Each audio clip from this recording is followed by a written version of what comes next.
ခုနကပဲကျွန်တော်ဖုန်းဆက်လာခဲ့တယ်ပေါ့နော်ဘောလုံးပွဲတောင်းနေတဲ့ညီကိုကြီးတို့ကတရင်ကောင်းလေးတွေပါပါတယ်အဲ့ဒါဘာလဲဆိုကျွန်တော်ရင်ကပြောနေရတယ်ဖူဆယ်ပွဲလာပါပြီကျွန်တော်တို့ခွန်လာပိုင်း18ရက်နေ့ရိုက်စပြီးတော့ခွန်လာပိုင်း22ရက်နေ့ထိ9ရက်တာကျင်းပမယ်ကျွန်တော်တို့မူပြည်နယ်10မြို့နယ်ပြိုင်ပွဲကိုကျွန်တော်မော်လမြိုင်ကျင်းပမယ်အဲ့ဒီအတွက်ကျွန်တော်တို့မော်လမြိုင်ရဲ့လူရွေးပွဲက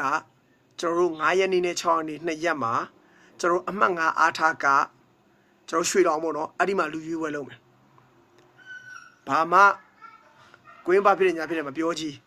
နော်ကျွန်တော်ပြောရတာပဲရွှေတော်အမှတ်9မှာ9ရက်6ရက်3နာရီခွဲလောက်ပေါ့နော်ကျွန်တော်တို့လူရွေးပွဲလေးလုပ်မယ်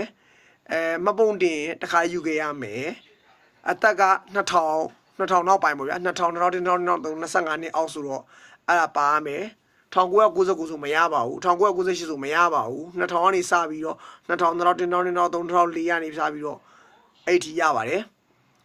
နောက်ထပ်ဘာတွေလိုသေးလဲဆိုလို့ရှိရင်အဲ့ဒီနေ့လူရွေးပွဲရှိမယ်2ရက်အဲ့ဒါလက်ရှိတော့ကျွန်တော်ဒါပဲသိရပါသေးတယ်အသေးစိတ်သိလို့ရှိရင်ကျွန်တော်ပြန်အကြောင်းကြားပေးပါမယ်ကျေးဇူးပါအားကစားပစ္စည်းတွေဘာညာလိုတယ်ဆိုရင်ကျွန်တော်လာအောင်မေးမြန်းလို့ရပါဗျအားကစားအင်ဂျီလိုတယ်ဆိုလဲကျွန်တော်လာအောင်မေးမြန်းလို့ရပါဗျနော်ကျေးဇူးပါဒါအခုကျွန်တော်ပြောလိုက်တာကမော်လမြိုင်ရဲ့လူရွေးပွဲပါကျန်တဲ့မြို့နယ်လူရွေးပွဲကျွန်တော်မသိသေးပါဘူးကိုယ့်ရဲ့အားကစားမှုတွေကိုမေးကြည့်ပါအကဲကျွန်တော်သိလို့ရှိရင်ကျွန်တော်အကြောင်းကြားပြပါမယ်ကျေးဇူးပါ